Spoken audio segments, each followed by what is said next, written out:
뭐 전체적으로 보면 인플레이션 때문에 뭐 경기가 금리가 올라가고 주식시장이 결정적인 데미지를 받진 않을 거다라는 게 뭐 제가 앞부분에서 말씀드린 내용이고요.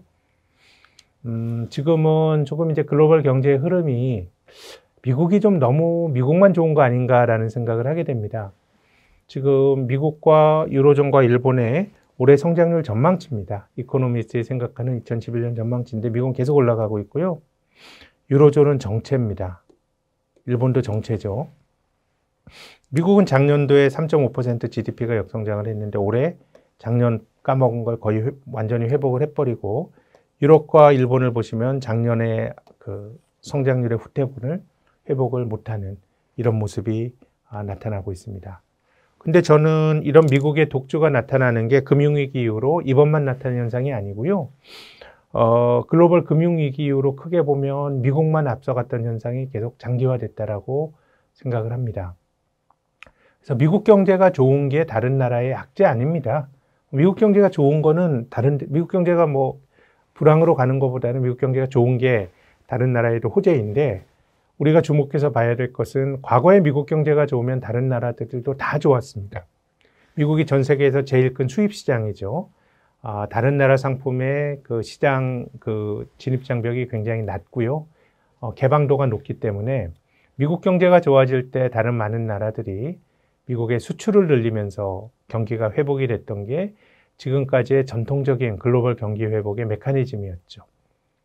근데 제 생각에는 글로벌 금융위기 이후로 2008년 이후로 미국이 좋은 게 다른 나라로 퍼지는 낙수 효과가 조금 약해진 것 같습니다. 투자의 관점에서도 한국 주식을 투자하시는 분 계시겠습니다만 지금 뭐 미국 주식 투자하시는 분 많으실 테고요. 뭐 한국 사람들의 그 해외 주식 투자의 90% 이상이 이제 미국 주식입니다. 미국 쪽으로 갔던 거고, 뭐 한국이야 작년 올해 주식시장이 선전하고 있습니다만은 그 전에 몇 년은 또 굉장히 박스피라고 불리는 그런 현상이 발생할 정도로 주식시장이 재미가 없었습니다. 그래서 미국이 좋은 거는 글로벌 경제 전체적으로 악재라기보다는 호재인데 미국 경제가 좋은 게 다른 나라로 퍼지는 낙수 효과가 또 약해졌다는 게 과거에 우리가 경험해 보지 못했던 현상인 것 같습니다. 그래서 저는 뭐 이 효과는 왜 이런 일이 발생하냐면 첫 번째 이제 보호무역에서 좀 찾아야 되겠죠. 뭐 트럼프 행정부가 이런 일을 했었고 미국이 다른 나라 물건을 사주는 역할을 했었는데 뭔가 이 보호무역주의적인 그 정책이 그런 지향의 정책이 나오면서 미국발 낙수 효과가 약해진 거고요. 물론 바이든이 트럼프와 같은 보호무역을 하는 건 아닙니다만은 그래도 바이든 행정부의 정책에도 굉장히 미국의 배타적인 내셔널리즘의 그림자가 들어있는 거고요. 두 번째는 혁신이라고 봅니다. 이건 뭐 시장의 논리인데 글로벌 금융위기 이후로 혁신이 있었던 거는 미국의 팡으로 대표되는 미국 기업들밖에 없었던 것 같아요. 그러니까 미국이 혁신이 있었던 미국과 기타 등등의 다른 나라들의 성과가 아주 다른 거고 그리고 이건 좀 뭐 논란이 됩니다. 미국의 제조업 중시죠. 트럼프만 뭐 미국 제조업을 중시했던 게 아니고요. 2008년 글로벌 금융위기 직후에 미국이 아메리카 퍼스트라고 하는 정책, 지금 바이든 행정부도 쓰고 있지만 오바마 정부의 의제였고요.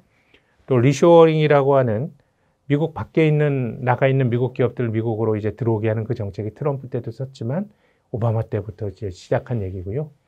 저는 뭐 한국도 당사자가 된 미국의 그 반도체 밸류체인의 변화 이런 것들이 변화 시도 이런 것들이 전부 다른 나라가 하던 거를 나도 한번 해보려고 하는 그런 의도가 반영이 된 거라고 생각을 합니다.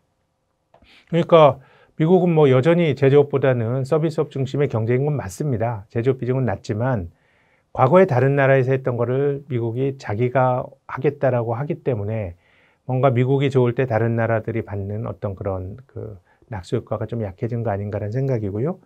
앞서서 이제 혁신을 말씀드렸는데 전 세계 성장주 시장 중에서요. 뭐 미국은 나스닥이 있죠. 대표적인 성장주 시장이고 한국은 코스닥이 있고요. 캐나다는 TSX 벤처라는 게 있고 영국은 AIM, 뭐 대만 그레타 이런 게 다 90년대 중반에 미국의 나스닥을 벤치마크해서 만들어진 각 나라들의 성장주 시장인데요. 금융위기 전후까지는 뭐 주식이 뭐 비슷하게 움직이지 않았습니까? 금융위기에 올라간 건 미국 나스닥밖에 없어요.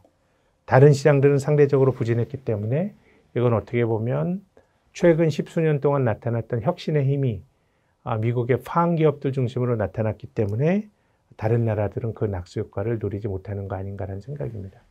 그래서 앞서서 제가 미국 경제가 좋아질 때 미국의 인플레이션이 생기고 금리가 올라가고 금융시장에 미국 주식의 성과가 부진했다라고 말씀을 드렸는데, 미국은 그래도 경기가 좋다라고 하는 버퍼가 있으니까 주식이 조금 떨어졌고요.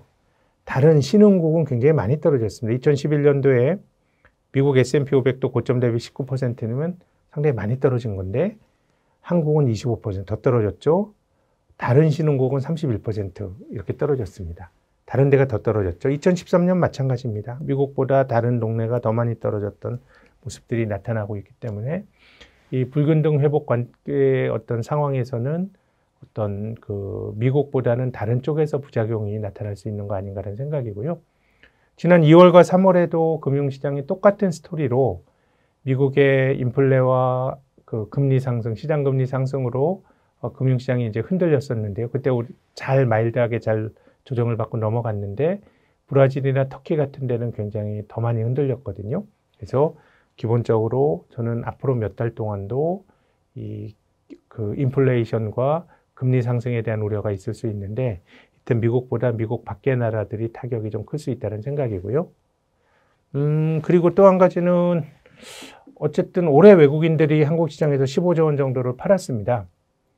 이거는 작년까지 달러가 약해지다가 지금 뭐 올 봄까지 달러가 강해졌기 때문인데요. 최근에 다시 달러가 약해지고 있습니다만은 이 상황에서 달러가 더 약해질 거냐, 앞서 말씀드린 것처럼 미국 경제가 가지고 있는 차별적인 그 회복의 탄성을 생각을 하면 달러가 굉장히 뭐 많이 약해지긴 좀 힘들지 않을까라는 생각이고요. 뭐 그런 관점에서 보면 외국인들이 5월 말 6월 초에 한국 주식을 사고 있다는 건 되게 뭐 긍정적인 변화인데, 여기서 달러가 더 약해지면서 외국인이 빗달러 자산을 살 가능성은 조금 낮은 거 아닌가라는 게 제 생각입니다. 어쨌든 지금 말씀드리는 거는 미국 주도로 글로벌 경기가 리커버리가 되고 있는데, 그 낙수 효과가 다른 쪽으로 굉장히 과거보다 약하게 가고 있다는 말씀을 드린 건데, 그래도 상대적으로 한국은 좀 낫습니다. 미국이 좋아질 때 한국은 수혜를 볼 여지가 좀 큰 나라입니다. 작년 기준으로 그 우리나라가 760억 불을 대미 수출을 했고요. 금액 기준으로 그 글로벌 7위 정도입니다. 7위이고요. 우리나라가 10년 전인 글로벌 금융위 직전의 경기 호황기였던 2007년도 대미 수출국 7위였는데요. 근데 뭐 영국 같은 나라, 프랑스 같은 나라 많이 밀려났고요. 베트남 같은 나라가 높아졌지만 한국은 비슷한 지위를 지키고 있고, 중요한 거는 미국의 수입 시장에서 한국 제품이 차지하는 비중이 계속 이제 높아지고 있습니다.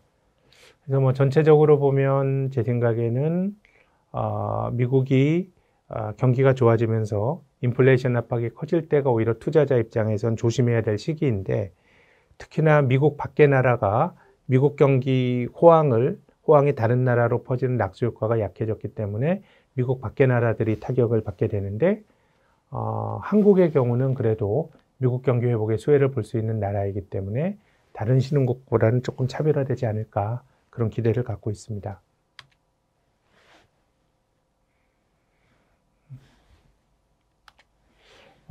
저는 뭐 지금 뭐 달러 가치, 그리고 외국인들의 순매수 반전이 그렇게 쉽지 않을 것 같다라는 말씀을 드렸는데, 그래도 수급은 굉장히 주식시장에 좋은 상황이 아닌가, 이런 생각을 갖고 있습니다. 개인 투자가들의 직접 투자 자금이 너무 많이 들어오고 있습니다. 지금 보시는 그림은 작년에 코로나 팬데믹 이후로 돈이 들어온 이제 직접 투자 자금인데요. 뭐 작년 그 3월 달에 27조 원이 들어왔고요. 금년 1월도 24조 원이 들어왔습니다. 뭐 5월은 제가 이 강의를 하는 시간 기준은 아직까지 마무리가 안 돼서 12조 원 정도가 들어왔는데요. 이게 뭐 어느 정도 규모냐 하면 1월과 비교해 보면 규모가 적어졌습니다만은, 오른쪽에 보시는 그림은 한국 증시가 만들어지고 월간 단위로 돈이 많이 들어왔을 때를 본 건데요. 12조 원이라 그러면 월간 단위로 랭킹 5위 정도가 됩니다. 월간으로 돈 들어온 걸 전부 카운팅해 보면. 그러니까 지금 뭐 말도 안 되는 정도의 자금이 주식시장으로 들어오고 있는 거고요. 뭐 작년 말 기준으로 한국 사람들이 가지고 있는 현금과 예금이 1960조 원 정도가 됩니다. 가계 금융자산의 43% 정도가 되죠. 잘 아시는 것처럼 뭐 한국 사람들은 상대적으로 위험자산에 대한 주식과 같은 위험자산에 대한 투자 비중이 높고 굉장히 안전자산, 이자 거의 안 주지만 예금이 이렇게 많은 돈을 깔고 있는 건데요.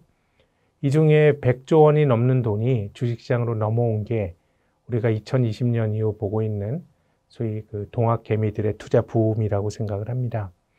저는 뭐 이렇게 이제 시장으로 돈이 넘어오게 된 게, 뭐 첫 번째는 뭐 절대 저금리죠. 금리가 너무 낮고, 또 올해 경기가 회복이 되고, 그 인플레이션이 생긴다 그러면 금리가 지금보다 조금 높아질 여지는 있습니다만은, 앞서 말씀드린 것처럼 그 정부가 가지고 있는 많은 부채, 이런 걸 생각을 하면, 구조적으로 펀더멘탈보다 금리가 낮게 유지가 되는 현상이 지속이 될 거고, 그러면은 뭐 이자부 상품에 내 돈을 걸면 그건 손해이죠. 그래서 실질금리가 제로 또는 마이너스인 현상이 지난 1년 동안의 주식 투자 붐을 설명하는 요인이기도 하겠지만, 앞으로도 이런 힘은 주식 투자에 유리한 환경을 만들어지지 않겠는가라는 생각이고요. 그 뭐 부동산이 진입장벽이 뭐 너무 커져 버렸습니다.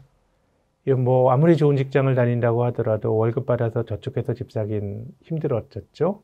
좀 대출 규제도 많고요. 그렇기 때문에 이 부동산의 진입 장벽이 생겼기 때문에 그 돈이 주식시장으로 넘어오는 측면도 있는 것 같고, 또 뭐 이때면 아니다, 어떤 그 이 기회를 놓치는 거에 대한 두려움으로 돈이 넘어오는 것도 있는데, 상대적 박탈감도 이제 뭐 영향을 주는 거긴 한데, 뭐 저는 이런 뭐 분위기 타서 들어오는 시황이 연동이 되는 돈은 주식시장은 언제든지 조정이 나타날 수 있기 때문에, 조정이 나타나게 되면 어떤 그 분위기 타는 돈의 자금 유입의 강도는 저는 뭐 약해질 거라고 봅니다만은, 절대 저금리에서 비롯된 머니무브, 또 부동산 시장의 진입 장벽이 높아진 데서 비롯된 머니무브는 어느 정도 좀 구조적인 요인이 아닐까라는 게 제 생각입니다. 그래서 뭐 미국이 어수선하고 뭐 인플레이션이나 뭐 금리라든가 뭐 이런 얘기들이 나오게 되면 우리가 지난 몇 달 동안 봤던 것과 같은 그런 주식 투자 열기가 계속 이어질지 그걸 아무도 장담할 수는 없지만, 그래도 구조적으로 아직까지 저금리 이자를 거의 안 주는 예금에 가 있는 자금이 주식시장으로 넘어오는 구조적 머니무브는 계속되지 않을까, 이런 기대치를 가지고 있습니다.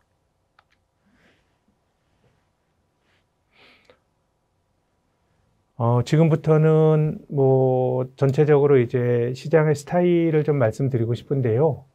저는 전통적인 경기 민감주가 좀 낫지 않을까 생각합니다. 작년까지 이제 주식시장을 이끌었던 소위 비즈니스 모델이 굉장히 좋은 성장주들, 뭐 아마존이나 구글 같은 회사들이 대표적이죠. 굉장히 비즈니스 모델이 좋은데, 그 성장성이 이제 주가도 이 성장성을 많이 반영을 해서 밸류에이션이 높은 성장주보다는 전통적인 경기 민감주들이 좀 좋아 보입니다. 이에 대한 말씀을 좀 드리고, 성장주들은 규제 리스크를 좀 고려할 필요가 있을 것 같고, 특히 한국에서는 지주회사들이 조금 좋아질 포텐셜이 있는 거 아닌가, 높은 거 아닌가, 이런 의견을 갖고 있습니다. 우리가 그 투자자 여러분들이 좀 느끼시겠습니다만은, 뭐 미국 증시도 눈여겨보시겠습니다만은, 뭐 작년까지 길게 보면은 최근에 한 4, 5년 동안은 미국의 그 나스닥, 기술주 중심의 나스닥 지수가 다우보다 좋았는데요.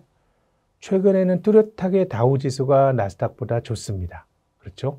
좋은데, 왼쪽에 보시는 그림은 뭐냐 하면 파랗게 칠해진 거는요, 미국의 가치주 대비 성장주의 상대 강도인데요. 말이 조금 어렵죠? 이 파란색이 올라가면 이거는 아마존이나 구글과 같은 성장주가 성과가 상대적으로 나을 때 이게 올라가는 겁니다. 근데 최근에는 이게 좀 꺾이는 조짐이 나타나고 있는데, 저는 이게 중기적으로 고점을 본 게 아닌가, 가치주 대비 성장주 강세가 고점을 본 게 아닌가, 이런 의견을 갖고 있습니다. 근데 과거에도 미국의 가치주가 성장주보다 좋았던 시절, 이게 떨어지는 거죠. 지금처럼 이게 떨어지는 국면에서는 미국의 금리가 올라가는 경향들이 있습니다. 그렇죠? 금리가 올라갈 때도 이게 플랫하게 움직였고, 금리가 올라갈 때 이게 떨어졌고, 지금도 금리 올라가면서 가치주가 상대적으로 강해지는 건데요. 이 금리가 올라간다라고 하는 건 앞서 말씀드린 것처럼 경기 회복의 산물입니다. 금리 상승은요. 그러면은 금리가 올라갈 때는 일반적으로 기업들의 실적이 좋아지겠네요. 근데 좋은 비즈니스 모델을 산 성장주들은 이건 뭐 그 순환적인 경기 사이클과 무관하게 저 비즈니스 모델이 너무 좋아서 투자자들이 높은 밸류에이션 어떤 할증을 하면서 주식을 사는 거거든요. 그럼 금리가 높아진다라고 하는 건 일반적으로 투자에 좋은 환경이 아니죠. 근데 전통적인 비즈니스 모델을 가진 거는 금리가 높아지는 경기가 좋은 국면에서 이익이 좋아지죠. 성장주는 이익이 늘어나지 않습니다. 그래서 경기가 좋아지면서 금리가 올라갈 때는 소위 전통적인 비즈니스 모델을 가진 종목이 성장주보다 좋고요. 또 뭐 다른 측면에서 생각하면 이자율이 높아진다라고 하는 거는 성장주들이 먼 미래에 벌어들일 그 현금의 현재 가치를 할인하는 할인율이 높아지는 거니까 일반적으로 경기가 좋고 금리가 올라갈 때는 전통적인 비즈니스 모델을 가진 종목이 좋기 때문에 하반기를 보더라도 좀 비슷한 환경일 거다라고 봅니다. 금리는 조금 더 올라갈 가능성이 있고요. 경기 확장세는 더 이어질 가능성이 높기 때문에 이거는 성장주에게 유리한 환경인 거고요. 뭐 한국도 마찬가지입니다. 지금 보시는 한국 성장주의 가치 대비 상대 강도 파란색이 올라가면 성장주가 가치주를 이기는 건데 지금 몇 달째 꺾이고 있죠. 근데 과거에도 경기가 좋을 때, 경기 선행지수가 올라갈 때는 이게 떨어집니다. 가치주가 아웃퍼폼을 하는 그런 현상들이 발생을 합니다. 이때도 마찬가지네요. 지금도 저는 마찬가지라고 봅니다. 또 다른 측면에서 경기와 가치 성장 이렇게 말씀을 드리면 경기가 안 좋을 때 성장주가 많이 올라갑니다. 왜냐하면 경기가 안 좋으면 개별 기업이나 산업도 뭔가 좋기가 힘들거든요. 그렇게 모두가 어려운 상황에서 일부 기업이 뭔가 성장에 대한 기대를 투자자들에게 줄 수 있다 그러면 경기가 안 좋을 때는 성장에 대한 희소성이 높아지기 때문에 성장주가 올라가는 겁니다. 근데 경기가 좋아진다 그러면 비즈니스 모델이 나쁘더라도 이익 성장이 가능하거든요. 그럼 사람들이 굳이 밸류에이션이 비싼 성장주보다는 다른 유형의 주식을 살 텐데 이미 그런 변화가 저는 나스닥 대비 다우의 상대 강세 이런 걸 통해서 나타나고 있는 거 아닌가 생각합니다. 물론 아주 장기적으로 내가 팡이라고 하는 위대한 기업을 사서 장기적으로 그 부를 누리겠다. 뭐 이건 전혀 다른 차원의 아주 장기 투자는 서로 다른 차원의 문제고요. 하반기나 1년 정도를 보면 제 생각에는 그동안 많이 올랐던 성장주보다는 가치주가 조금 더 나은 그런 환경이 아닌가라는 말씀 드리고 싶고요. 그리고 최근에 경기 사이클이 조금 독특한 게요. 이게 한국의 철강업종 설비 투자입니다. 최근에 저는 조선도 마찬가지고 이런 게 수요가 좋아가지고 제품 단가가 올라가고 경기가 회복이 되는 것도 있지만 공급 측면에서의 병목 현상도 큰 것 같습니다. 이 철강이라고 하는 게 대표적으로 전통 산업 아닙니까? 그렇죠? 그리고 미중 무역 분쟁하고 또 이게 굉장히 이제 전통 산업이라서 앞으로 성장성이 떨어지고 어떻게 될지 모르니까 기업들이 투자를 안 한 겁니다. 2012년, 13년의 투자와 지금의 투자를 비교해 보십시오. 그러다 보니까 경기가 조금 디맨드가 이제 좋아지더라도 공급이 수요를 따라가지 못하는 현상들이 발생하고 있기 때문에 지금 사이클은 디맨드의 관점에서 보면, 수요의 관점에서 보면 이제 코로나 끝나고 기저효과가 끝나게 되면 수요가 약해질 거다라고 하는 것도 전 합리적인 관측인데 지금은 전통적인 어떤 비즈니스 모델을 가진 쪽은 수요가 아니라 공급의 관점에서 보면 뭔가 수요에 대한 여러 가지 의구심이나 회의가 있는 가운데 어떤 그 제품의 단가가 높아지면서 기업들의 마진이 개선될 가능성이 저는 있는 거 아닌가 이런 생각을 갖고 있습니다. 그래서 경기가 좋아지면은 전통적인 경기 민감 주식들 또 이게 대부분 밸류에이션이 싼 가치주일 가능성이 높은데 그런 쪽이 성장주보다 좋은데 이번 경기 사이클은 저는 조금 더 확장이 될 여지가 있다라고 보는 쪽이고요. 그리고 성장주들은 저는 규제 리스크도 좀 있다라고 생각합니다. 전통적으로 구글이나 아마존이나 공룡이 됐죠. 그렇죠. 굉장히 큰 공룡이 됐는데, 일반적으로 기업이 너무 커지게 되면 그 기업이 그들이 가진 어떤 압도적인 경쟁력보다 정확히는 가격 결정력이죠. 우리가 완전 경쟁 시장이나 완전 경쟁에 가까운 시장에서는 모든 경제활동 참여자들이 가격을 받아들입니다. 프라이스 테이커인데 어떤 이유든지 간에 그 시장에서 독점적, 과점적 사업자가 되면 자기들이 가격을 막 결정할 수 있거든요. 그래서 일반적으로 그 반독점에 반대하는 가장 협소한 논리는 이런 겁니다. 소비자가 얼마나 피해를 보느냐 이런 거예요. 독점 기업이 가격을 높여가지고 소비자에게 피해를 주느냐가 가장 좁은 어떤 독점 규제의 논리입니다. 미국의 로버트 보크라고 하는 굉장히 이제 그 보수적인 법학자가 이런 주장을 했고요. 이 사람은 소비자들이 피해보지 않으면 이걸 반독점으로 규제하면 안 된다라는 주장입니다. 근데 이 사람은 어떻게 보면은 굉장히 반독점을 좁게 해석을 해서 시장에서 벌어지는 경쟁이나 이런 것들을 굉장히 존중을 하는 어떤 경제적 보수주의자의 관점인데요. 이 사람이 굉장히 2012년에 이제 죽었는데 1987년도 레이건 행정부 때 미국의 대법관의 상원 청문회 대법관이 되려고 미국 대법관은 종신하는 거 아닙니까? 상원 청문회에서 이제 공화당이 추천을 했는데 청문회에서 낙마를 했습니다. 근데 이때 로버트 보크라고 하는 보수주의 법학자를 낙마시킨 사람이 지금 미국 대통령인 조 바이든입니다. 이 당시에 미국 상원의 법사위원장이었었거든요. 이 사람 바이든의 자서전을 보면 로버트 보크를 대법관으로 들어가는데 낙마시킨 거에 대해서 굉장히 자부심이 넘치는 그런 얘기들이 좀 나옵니다. 그래서 지금 이제 독점을 아주 협소하게 보는 관점에서 보면 아마존과 구글로 인해서 소비자들이 피해보는 사람이 있어? 라는 질문을 던지면은 피해보는 사람이 없죠. 아마존으로 인해서 미국 소비자들이 피해보는 게 뭐가 있겠어요? 싸게 굉장히 효율적으로 쇼핑을 하는 겁니다. 근데 조금 이제 진보주의자들이 보는 반독점 규제 논리는 소비자들의 피해를 보는 게 아니고요. 혹시 소비자들의 선택권을 침해하는 거 아닌가? 라는 겁니다. 지금 미국에서 검색 시장의 90%는 구글이 한다는 거 아니에요? 그러니까 압도적인 사업자가 소비자에게 굉장히 제한되는 옵션만 주니까 소비자들의 선택권이 침해될 수 있다는 거고요. 또 경쟁을 봉쇄해야 한다. 이걸 이제 앞서 말씀드린 그 보수주의자들의 협소한 독점의 논리는 소비자 피해성인데 이건 공급 측면에서의 문제인 겁니다. 소비자에 공급할 수 있는 기업들 간의 경쟁을 혹시 봉쇄하는 거 아니냐? 이게 어떻게 보면 빅테크 기업들의 M&A 같은 거잖아요. 페이스북이 동영상이 좀 취약하니까 인스타그램 같은 거 인수하는 거잖아요. 또 이제 미국에서 최근에 M&A와 관련된 것들을 보면 인수해 놓고 발전시키지 않고 사장시키는 기술이나 기업들도 많다는 거 아닙니까? 이거는 내가 당장 돈을 벌기 위해서 인수하는 게 아니고 잠재적인 경쟁자들을 M&A 해가지고 죽여버리는 거거든요.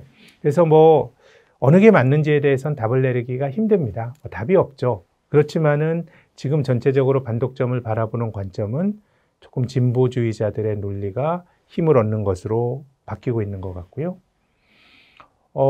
대표적으로 이 팀 오라고 하는 미국의 이제 대학 교수인데요. 이 사람은 팡을 비롯한 빅테크 기업들에 대해서 굉장히 강경하게 반독점을 적용해야 된다라고 주장하는데, 이런 사람이 지금 백악관 경쟁정책 특별보좌관에 이제 임명이 되고 있는 거고요. 우리가 시장주의의 관점에서 보면 반독점이라고 하는 게 되게 무의미한 규제일 것 같고, 그렇게 해석될 여지도 있다고 봅니다. 다만, 이 마이크로소프트가 90년대 중반 클린턴 행정부 때부터 반독점 소송이 들어가서 유럽까지 합치면 10년 동안 고생하면서 주가가 잘 못 올랐는데요. 마이크로소프트의 창업자인 빌 게이츠가 이제 경영 일선에서 은퇴하고 뭔가 자선 사업가 할 때는 굉장히 온화한 인상이지만 저는 비즈니스맨으로서의 빌 게이츠는 매우 냉혹한 사람이었다고 생각합니다. 제가 처음 인터넷을 90년대 중반에 할 때도 익스플로러 마이크로소프트 제품이 아니라 내비게이터로 했었죠. 이거 마이크로소프트가 그냥 죽여버린 거 아닙니까? 자기들의 그 오퍼레이션 시스템 OS 안에 자기 인터넷 프로그램을 그냥 기본 탑재시켜가지고 불공정 경쟁으로 없애버린 거라서 저는 90년대 후반에 마이크로소프트가 어떤 반독점으로 그렇게 규제받지 않았다 그러면 구글이나 페이스북이 못 나왔을 수 있다라고 생각하는 쪽입니다. 이게 답이 있는 건 아닙니다만은 전체적으로 빅테크 기업들은 높은 밸류에이션이 정당화되려 그러면 뭔가 M&A도 하고 해야 되는데 이런 것들이 커지는 거에 대한 규제가 들어가 있기 때문에 상대적인 어떤 비교의 관점에서도 제 생각에는 성장주들은 좀 리스크를 고려해야 된다는 쪽이고요. 지주회사에 대한 말씀을 좀 짧게 드리고 마치겠습니다. 지주회사는 배당의 관점에서 좀 말씀드리려고 하는데요. 우리나라 기업들이 배당이 굉장히 많이 늘었습니다. 뭐 계속 굉장히 늘고 있는데요. 이제 배당 성향도 46%, 작년엔 조금 과하게 높았고 배당금은 40조 원이 넘어갔는데 이렇게 상장사가 배당을 많이 주는 거는 물론 삼성전자 효과도 되게 큽니다만은 이제 배당 성향이라는 게 있죠. 기업이 벌어들인 당기 순이익 대비해서 주주들에게 얼마나 현금 배당으로 나눠주느냐가 배당 성향입니다. 근데 매우 흥미로운 것은 우리나라 이 4대 재벌의 배당 성향 파란색이요. 4대 재벌을 제외한 회색 기업들, 4대 재벌을 제외한 다른 기업들의 배당 성향보다 굉장히 낮았습니다. 그렇죠? 이게 지난 2년 동안 역전이 됐던 겁니다. 그러니까 어떻게 보면 이 삼성전자가 배당을 많이 준 것도 있지만 삼성전자를 제외하고 보더라도 2019년과 20년에 돼서야 그 한국의 재벌 집단의 배당 성향이 재벌 집단 아닌 기업보다 높아진 거거든요. 그래서 저는 배당이라고 하는 게 뭐 많이 한다고 좋은 건 아니고 적정 배당을 해야 되는 건데 우리 증시가 그동안 경험했던 코리아 디스카운트도 한국의 대기업들이 가지고 있었던 굉장히 인색한 배당이 그 원인이 됐다라고 생각을 합니다. 근데 우리나라 기업들이 그동안 왜 배당을 안 줬냐 하면 저는 우리나라 기업들의 오너라는 표현이 논란이 되는 표현입니다만은 실질적으로 기업을 지배하고 있는 오너 일가의 지분율이 굉장히 낮았습니다. 지금도 낮죠. 이 낮은 상황에서 어떤 그 계열사 간의 순환출자를 통해서 재벌 집단의 지배 구조가 유지가 되다 보니까 이 배당이라고 하는 거는 제 생각에는 그 오너 일가의 이해와는 좀 잘 안 맞았던 거죠. 내 지분이 한 3%도 안 되는데 배당을 하게 되면 다른 주주들과 나눠 갖게 되는 거고, 상속세에 대해서 여러 가지 논란이 많습니다만은 저는 한국의 상속세가 조금 과하다라고 생각하는 쪽인데, 그러니까 배당을 통해서 뭔가 상속세 재원이나 이런 걸 마련하기보다는 비상장 기업, 감시를 덜 받는 비상장 기업의 대주주들의 지분율이 높은, 오너의 지분이 높은 회사를 만들어 놓고 약간의 불공정 거래를 통해서 상장사의 부가 빠져나가는 것이었고, 인색한 배당도 저는 이런 지배구조의 그림자였다고 생각합니다. 근데 지금 보시면은 일감 몰아주기에 대한 규제가 강화되고 있고요. 역시 논란이 많습니다만은 작년에 국회를 통과한 상법 개정안은 소수주주들의 이해관계도 굉장히 기업 그 운영에 반영될 수 있는 상황이 만들어진 거고요. 최근에 나타난 ESG 투자 확대 같은 경우도 굉장히 그 기업이 일감 몰아주기 같은 거 하는 게 굉장히 리스크가 커진 거고요. 또 우리가 삼성그룹 또 LG그룹 보고 있습니다만은 도대체 배당을 많이 받지 않으면 상속세를 낼 수가 없는 것이죠. 그렇죠? 그렇기 때문에 전체적으로 최근에 나타나고 있는 일련의 변화들이 저는 이런 제도 변화의 어떤 산물이 아닌가라는 말씀을 드리고 싶고요. 그런 점에서 본다 그러면 가장 디스카운트가 됐던 게 한국의 지주회사 종목들이죠. 지금 주식시장이 버블인지 아닌지에 대해서는 여러 가지 다른 관점에서 논의가 될 수 있다고 봅니다만은 최소한 주가가 밸류에이션이 싸지 않다라고 하는 거는 맞는 말인 것 같습니다. 밸류에이션이 싸지 않다 그래서 못 오르는 건 아니지만, 근데 저는 거의 유일하게 지배구조 리스크로 주가가 디스카운트 되어 있는 게 지주회사의 영역인데, 여러 가지 제도의 변화가 이런 어떤 지주회사 디스카운트를 낮춰줄 수 있는 그런 쪽으로 바뀌고 있기 때문에 전체적으로 성장주보다는 전통적인 비즈니스 모델을 갖춘 종목이 좋아 보이고요. 그 과정에서 지주회사가 좀 하반기에는 투자의 기회가 있지 않을까 이런 생각을 갖고 있습니다. 제가 준비한 말씀은 다 드렸습니다. 장시간 경청해 주셔서 감사합니다.